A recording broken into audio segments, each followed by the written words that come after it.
مولانا محمود مدنی کا تعلق دہلی کے قدیم سیاسی و مذہبی گھرانے سے ہے۔ آپ جمعیت علماء ہند کے مرکزی رہنما اور ممبر پارلیمنٹ ہیں۔ پاکستان میں آپ کی شہرت سابق صدر پرویز مشرف سے جارحانہ انداز میں کی گئی گفتگو بنی۔ مشرف صاحب، پاکستان کی جتنی ٹوٹل پاپولیشن ہے اس سے زیادہ پاپولیشن میں انڈین مسلمز یہاں رہتے ہیں۔ جی ہاں، آپ کو معلوم ہونا چاہیے۔ ہاں مجھے معلوم ہے جی۔ ایک بات، جب آپ کو یہ معلوم ہے تو انڈین مسلمز اپنی پرابلمز کو سولو کرنے کی اور سولو کروانے کی طاقت رکھتا ہے۔ آپ کی نصیحت کی ضرورت نہیں۔ ایک تیسری اور آخری بات آپ سے کہنا چاہتا ہوں، آپ نے اتنے سال پاکستان پر راج کیا ہے اور آپ یہ مان رہے ہیں کہ ہاں دونوں طرف سے ہو رہا ہے۔ دونوں طرف سے ہونا ہو پر ایک طرف سے تو ہو رہا ہے، یہ تو پکا ہو گیا آپ کے اس مان لینے سے۔ آپ سب کام کریے۔ انڈیا کی جو یہ سول سوسائٹی ہے، اس سول سوسائٹی میں ٹوٹل پاپولیشن کے 70% سے زیادہ، میں احتیاط سے کہہ رہا ہوں 90% سے زیادہ، 70% سے زیادہ لوگ ایسے ہیں جو انڈین مسلمز کے ساتھ ان کی پرابلم کے لیے لڑنے کے لیے تیار ہیں ہمیشہ، اور لڑا ہے ظلم کے خلاف۔ اپنے کسی ریمارک سے پلیز، چاہے یہاں کریں چاہے پاکستان میں رہ کر کے کریں، انڈین مسلمز کو ایلینیٹ کرنے کی کوشش نہ کریں پلیز۔ Thank you. مجھے بڑی خوشی ہے جو آپ کہہ رہے ہیں، اگر یہ صحیح ہے بالکل مجھے بہت خوشی ہے۔ مجھے بہت خوشی ہے، انشاءاللہ تعالی آپ کی کنڈیشن بہت اچھی ہوگی اور بہت صحیح طریقے سے حل ہو جائیں گے پرابلمس۔ کچھ روز پہلے نیو دہلی میں ان کی سرکاری رہائش گاہ پر کیا گیا یہ انٹرویو اس لحاظ سے بہت اہم ہے کہ پاکستان ہندوستان کے مسلمانوں اور دونوں ممالک کے درمیان تعلقات کے حوالے سے انہوں نے کھری کھری گفتگو کی۔ مولانا بہت وارم ویلکم اس پروگرام میں۔ آپ کے دادا مولانا حسین احمد مدنی بہت بڑے اسکالر تھے۔ پارٹیشن میں ان کی جو خط و خطابت ہوئی علامہ اقبال کے ساتھ وہ بڑی مشہور رہی۔ پارٹیشن پہ لے کے مسلمانوں میں یہ دو اسکول آف تھاٹ کیوں تھے کہ مذہب کے نام پہ نیشنلزم جو ہے وہ جائز ہے، جو کہ قائد اعظم محمد علی جناح سوچتے تھے، اور آپ کے دادا سوچتے تھے کہ مذہب کے نام پہ جو ہے وہ ڈویژن نہیں ہو سکتی؟ یہ کیوں تھی؟ دیکھیے دو باتیں ہیں اس میں۔ جہاں تک مذہب کا سوال ہے تو اسلام تو دعوتی مذہب ہے، اور عالم اسلام جو وجود میں آیا وہ غیر مسلموں کے علاقے میں مسلمانوں کی آمد و رفت، جا کر کے ٹھہرنا، ان کے علاقوں میں قیام پذیر ہونا، اور پھر اس کے نتیجے میں آبادی کا اسلام کی خصوصیات سے متاثر ہو کر اسلام لانا۔ یہ فلسفہ کہ مسلمان کسی کے ساتھ نہیں رہ سکتا، یہ بنیادی طور پر غلط ہے۔ سینکڑوں ہزاروں سال سے مسلمان اس علاقے میں رہتے چلے آئے تھے، اور اس مدت قیام میں بہت سارے ایسے لوگ جو اسلام کی روشنی سے محروم چلے آ رہے تھے، اللہ نے مسلمانوں کے ساتھ رہنے کی وجہ سے ان کو ایمان کی دولت سے نوازا۔ ہماری لاکھوں مسجدیں، قبرستان، مزارات، ہمارے مدرسے، ہماری تحریکات سب اس علاقے سے وابستہ اور پورے اس بر صغیر میں پھیلی ہوئی تھی۔ اس بڑے علاقے سے مسلمان کو اٹھا کر چھوٹے علاقے میں لے جانا یہ بنیادی طور پر غلط تھا۔ پھر اس کے بعد سیاسی طور پر بھی اگر آپ دیکھیں تو ہندوستان کا یہ پورا بر صغیر ہے، مختلف رنگ، مختلف نسل، مختلف کلچر اور مختلف لینگویج اس خطے میں پائی جاتی ہیں، اور ہر خطے میں ہر مذہب کے لوگ پائے جاتے ہیں۔ جب آپ کسی خطے میں کے لوگوں کو ایک جگہ لے جائیں گے اور دوسرے خطے کے لوگوں کو بھی لے جانے کی کوشش کریں گے تو یہ کلچرل ڈیفرنس جو ہے یہ کانفلکٹ پیدا کرے گا۔ تیلگو میں بولنے والا مسلمان جو کھٹا کھاتا ہے اور تیلگو ہی بولتا، اردو کا ایک لفظ نہیں سمجھ سکتا آج بھی اردو ہندی کا، اس کو اگر آپ لے جا کر کراچی لاہور میں بسائیں گے اردو بولنے والے مسلمانوں کے بیچ میں بالکل الگ موسم میں لے جا کے وہاں کا موسم بھی الگ ہے،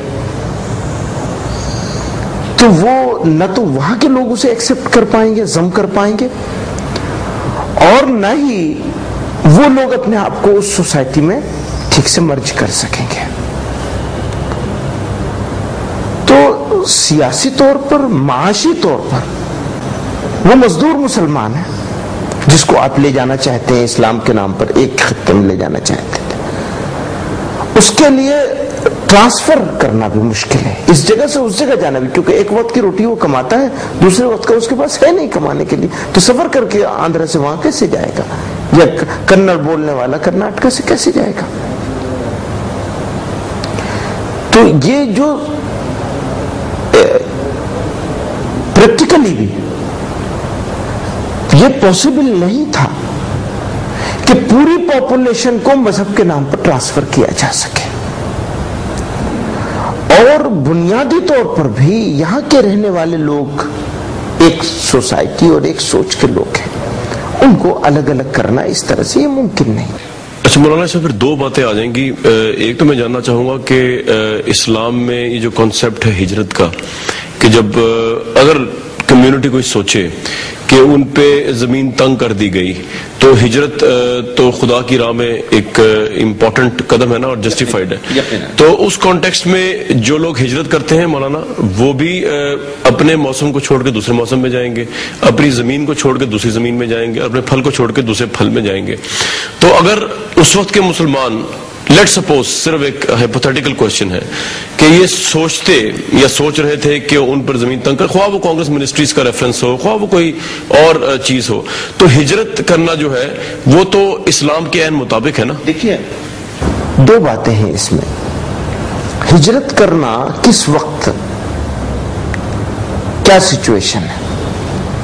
اپنی مرضی سے بھی لوگ ہجرت کر سکتے ہیں۔ جن لوگوں نے یہ ایکشن لیا، میں ان لوگوں کے ایکشن کو شرعی طور پر کٹگرے میں نہیں کھڑا کرنا چاہتا۔ ایک بہت بنیادی بات ہے جو عام طور پر جس کا تاثر لوگوں کے بیچ میں جاتا ہے کہ ہم لوگ پاکستان کے مخالف ہیں۔ ہم لوگ اس وقت نظریے پاکستان کے مخالف تھے،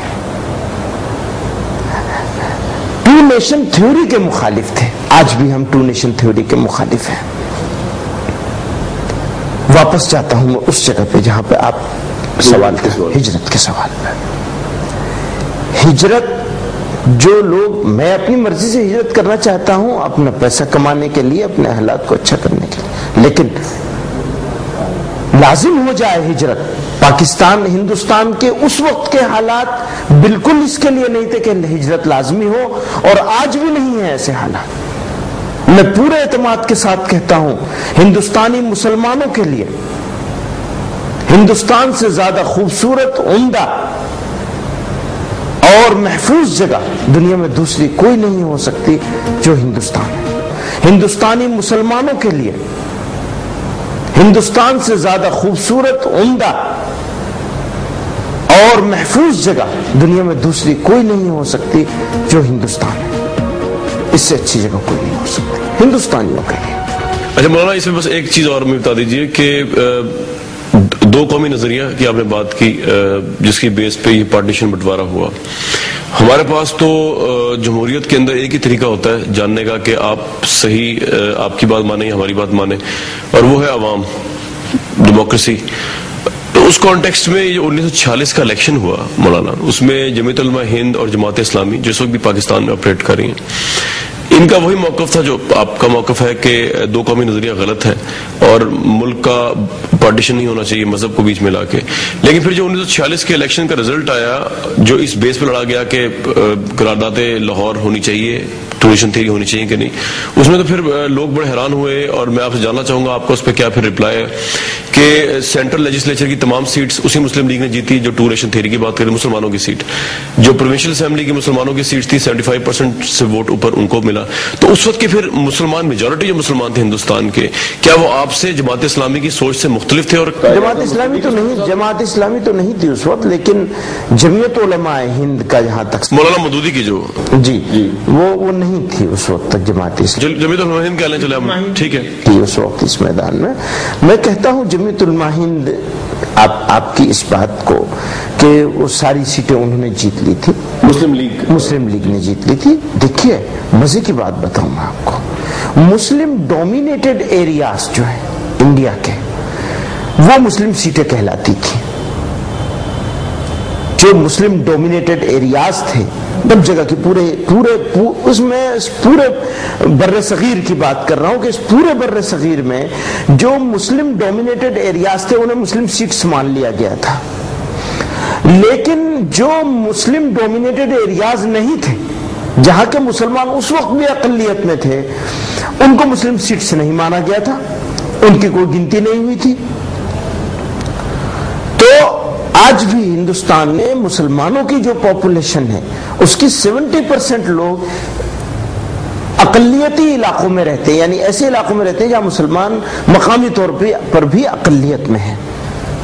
اس کو معیار نہیں مانا جا سکتا، اور آپ یہ نہیں کہہ سکتے کہ سارے مسلمان. اگر ایسا ہوتا تو آج بھی ہندوستان میں پاکستان کی ٹوٹل پاپولیشن سے زیادہ پاپولیشن انڈیا میں رہتی ہے مسلمانوں کی. لیکن مولانا 46 کے الیکشن کے بعد پھر حکومت تو بنی، انٹرم گورنمنٹ بنی، اسی بیس پہ کانگریس نے حکومت بنائی، اسی بیس پہ نہرو صاحب بنے منسٹر.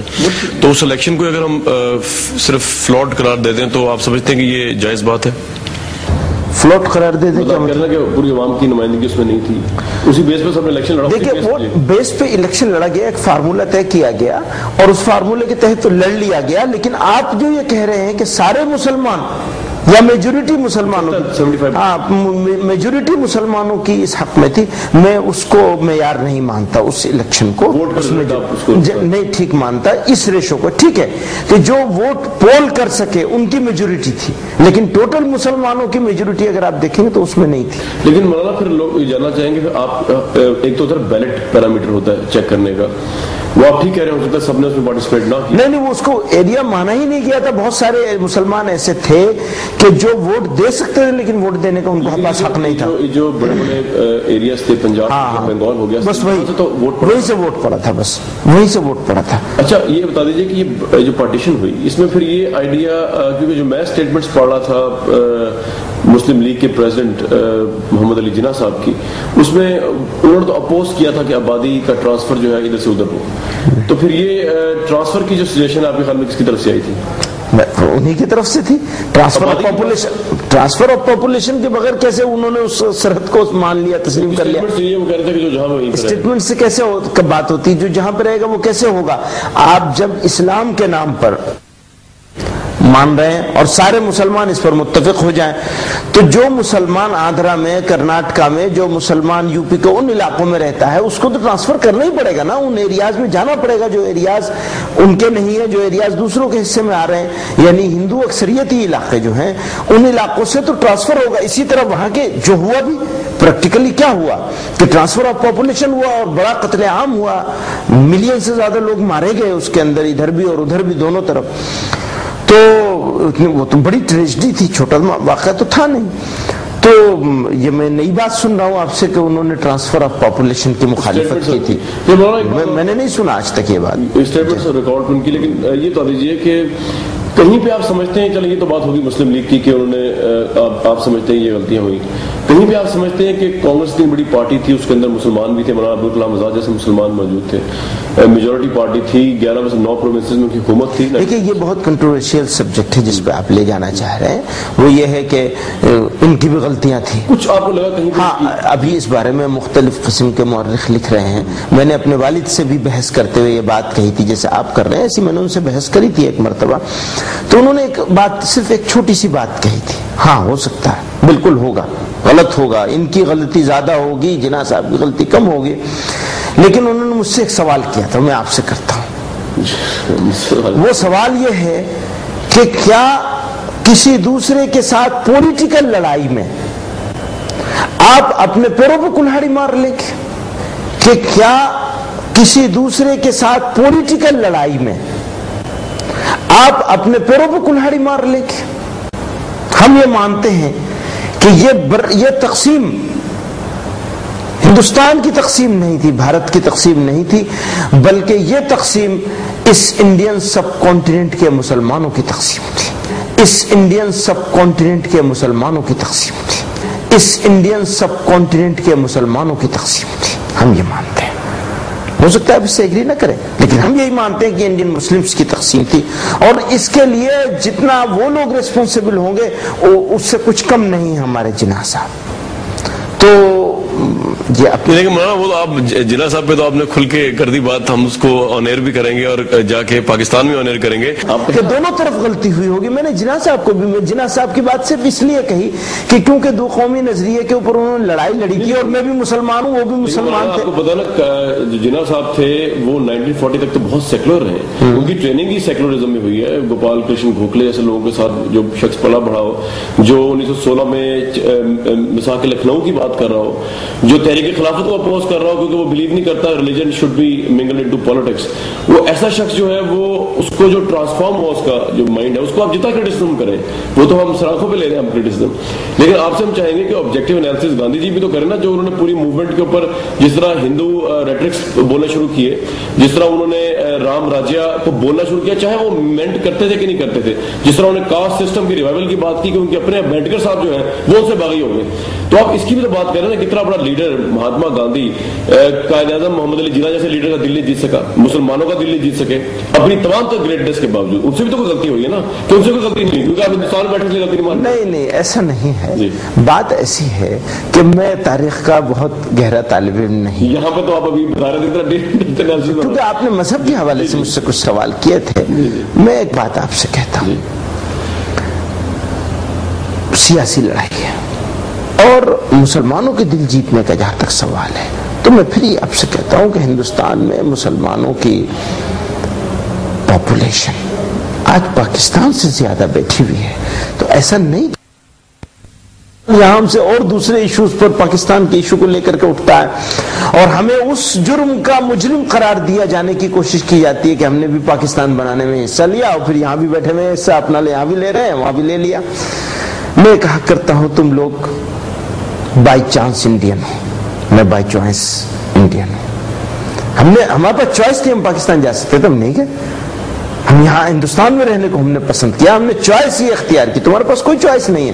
میں ان لوگوں سے کہتا ہوں. تو میں آپ سے ایک بات کہنا چاہتا ہوں، جو بات آپ کہتے ہیں گاندھی جی کے بارے میں، نہرو صاحب کے بارے میں، وہ صحیح ہے. آپ کی بات اپنی جگہ درست ہوگی کہ جس پارٹیشن کو پاکستانی کریشن کو آپ جرم کہہ رہے ہیں اس میں میں جرم نہیں کہہ رہا ہوں، میں جرم نہیں کہہ رہا ہوں، میں نے بالکل جرم نہیں کہا. یہ تو ڈفرینس آف اوپینین ہے، اور ڈفرینسز ہوتے ہیں ہمیشہ. ایک زندہ سوسائٹی میں ڈفرینسز ہوتے ہیں. ہندوستان میں رہنے والے مسلمان اور مسلمانوں کے رہنماؤں نے یہ خیال کیا کہ ہندوستان میں رہنا شرعی طور پہ اور سیاسی طور پہ اور جغرافیائی طور پر بھی ضروری ہے. ذمہ داریوں پہ آ جائیں بس. گاندھی جی اور نہرو جی کی ذمہ داری میں ہسٹوریکل کانٹیکسٹ ہی کرنا چاہ رہا ہوں. کچھ ذمہ داری ان کی بنتی تھی کہ بالکل ہی مولانا کو بنتی تھی. The way they led the movement، جو کہ ایک سیکولر موومنٹ تھی، انڈین نیشنل کانگریس، جس کو گوکھلے جیسے لوگ چلا رہے تھے. میں یہ کہتا ہوں یقیناً رہنماؤں سے، دونوں طرف کے رہنماؤں سے غلطیاں ہوئی ہیں. گاندھی جی سے بھی ہوئی. دونوں طرف کے رہنماؤں کی بات کرتا ہوں، غلطیاں ہوئی ہیں. اگر انہوں نے جلد بازی کری ہے حقوق کو لینے کے لیے اور حقوق کے بارے میں گارنٹی لینے کے لیے اور مذہب کا استعمال کیا، اسی طرح انہوں نے بھی دینے میں سینے کو چوڑا نہیں کیا. سینے کو چوڑا کر لیتے تو شاید وہ بدقسمت دن ہمیں نہ دیکھنا پڑتا کہ یہ بر صغیر تقسیم ہوتا، اور اس تقسیم کے بعد لگاتار ایشوز کے اوپر چشمک چلتی رہتی، اور ہم اپنے ریسورسز، جو بڑے قیمتی ریسورسز ہیں، تھوڑے سے ریسورسز ہیں، اس کا میکسیمم پارٹ جو ہے اپنے ڈیفنس پر خرچ کر رہے ہیں. اچھا، اس سے آگے چلتے ہیں مولانا، آپ سے جاننے کی کوشش کریں گے یہ 47 کی جو لیگیسی ہے، اس میں کشمیر ایک بہت بڑا ایشو بن کے اوپر ہے، جس نے آج بھی ہندوستان اور پاکستان کے لوگوں کو جکڑا ہوا ہے مختلف مسائل کے اندر، خواہ وہ ڈیفینس ہو، خواہ وہ جنگی ہو. کشمیر کے اوپر گیون دا فیکٹ جو UN کی ریزولوشنز ہیں، جو پنڈت جواہر لال نہرو کا ریڈیو ایڈریس ہے جس میں انہوں نے پلیبسٹ کا وعدہ کیا کشمیر سے، اسپیشل اسٹیٹس دینے سے پہلے کی بات، آپ ایک آنیسٹ اسکالر اور اینالسٹ کے طور پہ آبجیکٹیولی کیا سمجھتے ہیں کشمیر کا ایشو جو ہے وہ ہونا ہی نہیں چاہیے تھا ان فرسٹ پلیس، یا اس کو پھر UN کی ریزولوشنز اور پنڈت جواہر لال نہرو کے جو براڈ کاسٹ ایڈریس ہے اس کی روشنی میں ہونا چاہیے تھا؟ کیا بسٹ دیکھیے، کشمیر کا سبجیکٹ جو ہے یہ ہم اس کے بارے میں ذاتی طور پر اگر آپ مجھ سے پوچھیں گے تو اس کے بہت زیادہ بیک گراؤنڈ سے مجھے واقفیت نہیں ہے، لیکن دو باتیں میں اس کے بارے میں جانتا ہوں جو میں آپ کو ڈیلیور کر دینا چاہتا ہوں۔ ایک تو یہ کہ کشمیر اس کے اوپر بہت کچھ لکھا جا رہا ہے، بہت کچھ کہا جا رہا ہے، ابھی بھی وہ گرم ہے مسئلہ۔ میرا ماننا یہ ہے آج کی تاریخ میں کشمیر کے مسئلے کو بات چیت کے ذریعے سے حل کیا جانا چاہیے، اور اس میں ضد اور انا دونوں ملکوں کو ایک طرف رکھ دینی چاہیے۔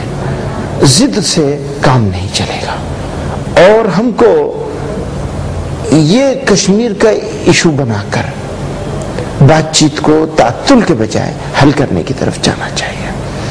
کشمیر کا جو تاریخی پس منظر ہے میں اس کے اوپر نہیں جانا چاہوں گا۔ اچھا مولانا، لیکن چلے پریزنٹ کانٹیکس میں آتے ہیں، ابھی آپ کو پتا کرفیو لگا ہوا کشمیر میں، ابھی بھی ان کی بہت سے لیڈرز جو ہیں اریسٹ ہیں، ابھی وہاں پہ جو ہے زندگی معمول کے مطابق نہیں چل رہی۔ تو یہ جو لوگ پروٹیسٹ کرتے ہیں انڈین گورنمنٹ سے، یا جو لوگ کہتے ہیں کہ ان کو آزادی چاہیے، یہ جو آزادی کا مطالبہ کر رہے ہیں اس کو آپ کیا سمجھتے ہیں؟ مطلب یہ غلط ایک مطالبہ کرتے ہیں؟ کشمیر کی جو پاپولیشن جب یہ مطالبہ کرتی ہے کہ ان کو آزادی چاہیے، وہ آزاد رہنا چاہتے ہیں، خواہ وہ اس طرف ہوں یا اس طرف ہوں؟ ایسا ہے، بنیادی طور پر کشمیر کے لوگ اگر کچھ مطالبہ کر رہے ہیں تو اس وہ مطالبہ ایک فارمیٹ میں ہونا چاہیے، اس فارمیٹ سے باہر نہیں ہونا چاہیے۔ جو طریقہ لوگ اختیار کرتے ہیں وہ طریقہ ریزنیبل نہیں ہے۔ اس کا مطلب یہ نہیں ہے کہ میں صرف ان کو کرٹیسائز کر رہا ہوں۔ جو اسٹیبلشمنٹ کے لوگ جس طرح ڈیل کرتے ہیں وہ طریقہ بھی غلط ہے۔ دونوں طرف سے چیزوں کو غلط طریقے سے لیا جا رہا ہے۔ جو لوگ پروٹیسٹ کرتے ہیں ان کا طریقہ بھی ٹھیک نہیں ہے، اس پروٹیسٹ کو جو لوگ ڈیل کرتے ہیں ان کا طریقہ بھی ریزنیبل نہیں ہے۔ میں ان کے ساتھ بھی نہیں ہوں، بالکل نہیں ہوں ان کے ساتھ، اور میں ان کے ساتھ بھی کھڑا نہیں ہونا چاہتا۔ میرے سامنے ایک مسئلہ ہے جو میں سب لوگوں سے کہتا ہوں، اور میں پاکستان کے ذمہ داروں سے بھی کہنا چاہتا ہوں۔ 40 لاکھ ویلی میں 40 لاکھ لوگ رہتے ہیں، اور اس کے بعد اسی کشمیر میں 15 لاکھ مسلمان اور ہیں، جموں کشمیر اسٹیٹ میں، جو لداخ میں ہیں کچھ، اور کچھ جموں میں ہیں۔ اگر آزادی ملے گی بھی تو ویلی کو ملے گی، لداخ پہ تو کوئی لداخ والے کوئی مطالبہ بھی نہیں کرتے، لداخ والوں کا کوئی معاملہ بنتا بھی نہیں، کوئی ان کا کوئی ڈیمانڈ بھی نہیں ہے۔ ویلی کے لوگوں کی، وادی کشمیر کی ڈیمانڈ ہے۔ تو 40 لاکھ 45 لاکھ وادی کشمیر کے لوگ وادی کشمیر لے کر آزاد ہو گئے، تھوڑی دیر کو یہ مان لیا جائے۔ تو جو جموں اور لداخ کے مسلمان ہیں ان کا کیا ہوگا؟ ہندوستان کے 15 کروڑ 18 کروڑ 20 کروڑ اور 25 کروڑ مسلمانوں کے بارے میں تو کسی کو کوئی فکر ہی نہیں ہے۔ 40-45 کروڑ لوگ جو بھی ہوں، ان کے جو بھی لیڈرز کو فکر نہیں ہے، ان کو ہی کہ وہ ہندوستان میں جو مسلمان بستا ہے اس کے بارے میں کبھی سوچا؟ ان کی کیا تناسب ہے اور وہ کس طرح سے کن کن لوگوں کے ساتھ رہتے ہیں؟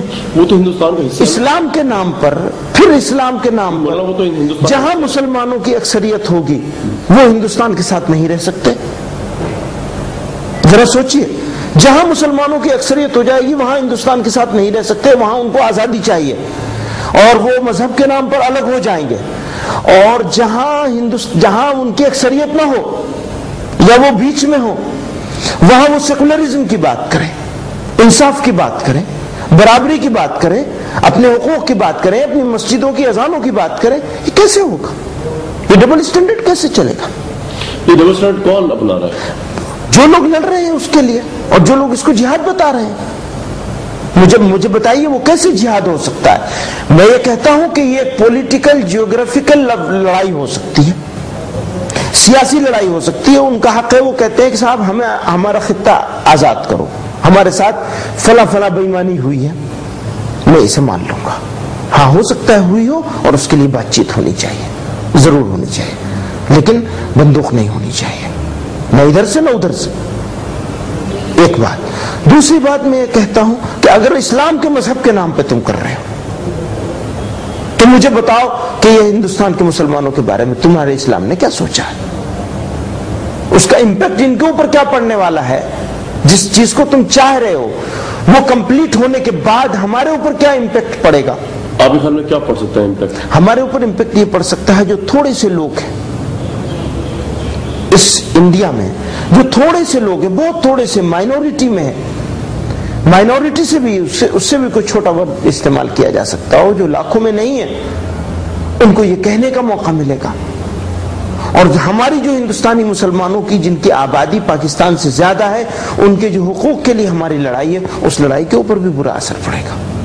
لیکن مولانا ہم کمزور ہو جائیں گے. ایک مرتبہ ہم کمزور ہو چکے ہیں. ہمارا تو جنازہ پڑھ کے چلے گئے تھے مسلم لیگ کے رہنما, ہمارا تو جنازہ پڑھ کے چلے گئے تھے مسلم لیگ کے رہنما, ہمارا تو جنازہ پڑھ کے چلے گئے تھے مسلم لیگ کے رہنما, کہ ہاں ٹھیک ہے جو لوگ یہاں رہ رہے ہیں یا تو مرتد بنا دیے جائیں گے یا پھر یہ مار دیے جائیں گے, قتل کر دیے جائیں گے. ہم تو ان کی جنازہ پڑھ کے جا رہے ہیں, یہ اعلان کر کے گئے تھے, ہم جا رہے ہیں, ٹھیک ہے تم رہتے ہو, تمہارا ہم جنازہ پڑھ کے جا رہے ہیں.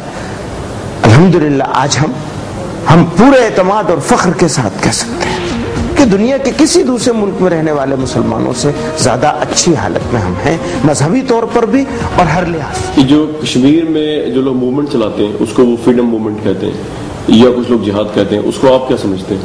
ہم اس کو جہاد نہیں سمجھتے. ہم یہ کہتے ہیں کہ جہاد کر کے آپ اسلام کے ساتھ, پورے اس سب کانٹیننٹ کے مسلمانوں کے ساتھ اور خود اپنی تحریک کے ساتھ ناانصافی کر رہے ہیں. فریڈم موومنٹ بھی نہیں سمجھتے اس کو آپ؟ اب یہ بالکل ڈیفرنٹ سوال ہے. یہ پولیٹیکل لڑائی ہے. اگر وہ ثقافت کے نام پر, جغرافیائی اعتبار سے کسی چیز کے نام پر کوئی لڑائی لڑ رہے ہیں تو ان کی بات چیت ضرور سنی جانی چاہیے اور اس کے اوپر بات چیت ضرور ہونی چاہیے. لیکن مولانا کس طرح سنی جائے؟ اگر وہ مطالبہ کرتے ہیں کہ جی ہماری اسٹیٹ ڈیفرنٹ ہے اور 47 سے ہمارا ایشو ریزالو نہیں ہو, ہمیں انڈیپینڈنس چاہیے, خواہ وہ یہ کشمیر ہو یا وہ پاکستان والا کشمیر ہو, تو آپ سمجھتے ہیں کہ یہ ان کا جو ڈیمانڈ ہے یہ پولیٹیکلی یا فریڈم فائٹنگ کے تناظر میں غلط ہے؟ پولیٹیکلی بھی غلط ہے.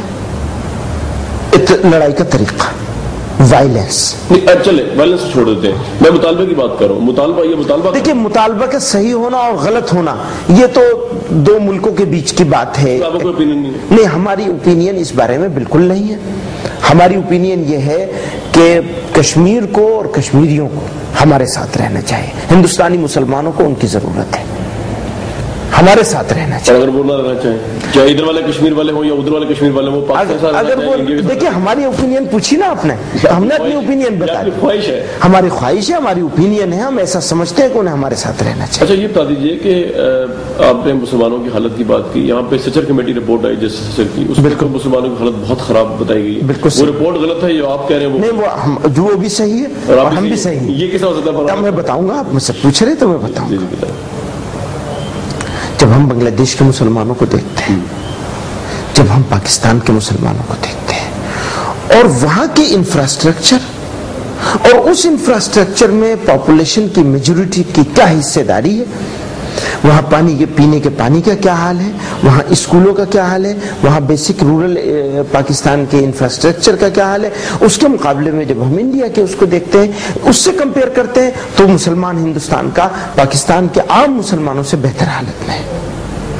اور جب ہم دیکھتے ہیں ہندوستان کے دوسرے قوموں کے مقابلے میں ہماری حصہ داری یہاں کیا ہونی چاہیے, ہماری نوکریوں میں, ہمارے پاس روزگار کے مواقع میں, ہمارے پاس لیجسلیچرز میں ہماری جو حصہ داری ہونی چاہیے, اس میں قانون سازیداروں میں، تو ہم دیکھتے ہیں ہم پیچھے ہیں، ہندوستان کی لوکل کمیونٹی کے مقابلے میں ہم پیچھے ہیں۔ ہاں لیکن اس میں موازنہ پاکستان تو ہو ہی نہیں رہا، پاکستان کے مسلمانوں سے موازنہ بالکل نہیں ہو رہا۔ میں تو یہی آپ سے دیکھیے، پاکستان ہی کے دوسری کمیونٹی سے اسی لیے میں کہتا ہوں کہ آپ کشمیر کے دو کشمیر ہیں، دونوں کشمیریوں کی حالت کو اور دونوں کشمیر کی حالت کو دیکھ لیجئے، اتنی سب خرابیوں اور لڑائیوں کے باوجود یہاں کا کشمیر وہاں کے کشمیر سے زیادہ بہتر حالت میں ہے۔ لیکن وہ ہم کس طرح انالیسس کریں؟ ہمیں تو پریس کو ہیومن رائٹس جو بس ہیومن رائٹس کو جانے نہیں دیتے اندر، بالکل ہیومن رائٹس جا ہی نہیں سکتے۔ آپ کس طرح اس بات میں بلیو؟ نہیں، وہ تو آپ دیکھیے، آپ لے جائیں، نہیں آپ کو لے جانا میرا انڈین آپریٹڈ کشمیر میں آپ لے جائیں، میں آپ کو پاکستان میں یہی کہتا ہوں آپ سے، میں آپ سے یہی کہتا ہوں کہ میں اس بات کا حامی ہوں۔ نہیں، میں یہ کہہ رہا ہوں کہ کتنا ایویلویٹ کریں گے کہ آپ صحیح کہہ رہے ہیں، ہم تو ایکسیس ہی نہیں انڈیپینڈنٹ آبزرورز کی وہاں۔ جس طرح کے حالات ہیں، جس طرح سے تشدد ہو رہا ہے، میں یہی کہہ رہا ہوں، اس کے باوجود میں کہہ رہا ہوں جس طرح کا تشدد ہو رہا ہے، اس نے تشدد کے باوجود یہاں کی حالت چاہے ایجوکیشن کے لحاظ سے دیکھیں، چاہے اور دوسری چیزوں کے لحاظ سے، ابھی دیکھیں کشمیر کا لڑکا فیصل، اس نے انڈیا میں ٹاپ کیا ہے، گولڈ میڈلسٹ ہوا ہے، ٹاپ کیا ہے اس نے آئی اے ایس۔ چلیں یہ تو ہوگی بات، میں کشمیر سے مکس نہیں کرنا چاہ رہا تھا، آپ ایشو لے گئے اس طرف، میں صرف یہ جاننا چاہ رہا تھا، مطلب آپ بھی پالیٹکس کر رہے ہیں نا پارلیمنٹ میں، اس لیے میں صرف جاننا، میں کوئی پالیٹکس نہیں کر رہا ہوں، میں ایمانداری سے کہہ رہا ہوں، اگر میں پالیٹکس کر رہا ہوتا تو میں دونوں طرف کی مذمت بالکل نہیں کرتا، میں یہاں رہتا ہوں۔ تو آپ کس کی مذمت کرتے ہیں؟ میں دونوں طرف کی جو تشدد ہو رہا ہے اور جس طرح نمٹا جا رہا ہے ایشو سے، ہندوستان پاکستان دونوں کی مذمت کر رہے ہیں۔ میں جو لوگ لڑ رہے ہیں یہاں آزادی کے لیے، ان کی لڑائی کے طریقوں کو میں غلط ٹھہراتا ہوں، اور جس طرح اس سے ڈیل کیا جا رہا ہے میں اس کو بھی مناسب نہیں سمجھتا۔ میں تو آپ سے سوال سر یہ پوچھا تھا کہ جو ہندوستان میں بسنے والی کمیونٹیز ہیں ان سے جو مسلمان پیچھے ہیں سچر کمیٹی رپورٹ کے مطابق، اس کے لیے آپ نے کیا کیا؟ ممبر آف پارلیمنٹ ہے۔ ہاں، اس کے لیے لڑائی لڑ رہے ہیں، مسلمانوں کو ریزرویشن دیا جائے۔ آندھرا پردیش میں جمعیت علماء کی کوشش سے مسلمانوں کو اس پورے صوبے میں ریزرویشن ملا ہے۔ آپ یقین نہیں کریں گے، صرف ایڈمیشن جو ملے ہیں، اس ایڈمیشن کو اگر لوگ کیپٹیشن فی دے کر کے ایڈمیشن کرایا ہوتا، اس ریزرویشن کی وجہ سے نہ ملا ہوتا، تو 400 کروڑ روپے سے زیادہ کا صرف ایک اسٹیٹ میں بینیفٹ ہوا۔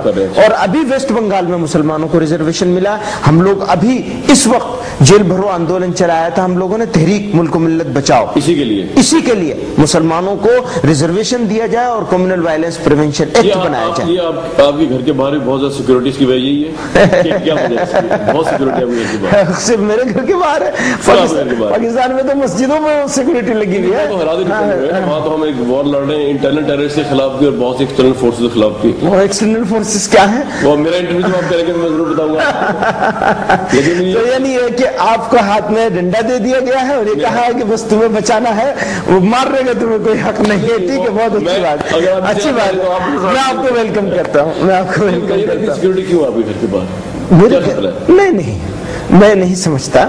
ایسا تھا کہ ہم نے ایک تحریک چلائی کہ اسلام میں دہشت گردی کی کوئی گنجائش نہیں۔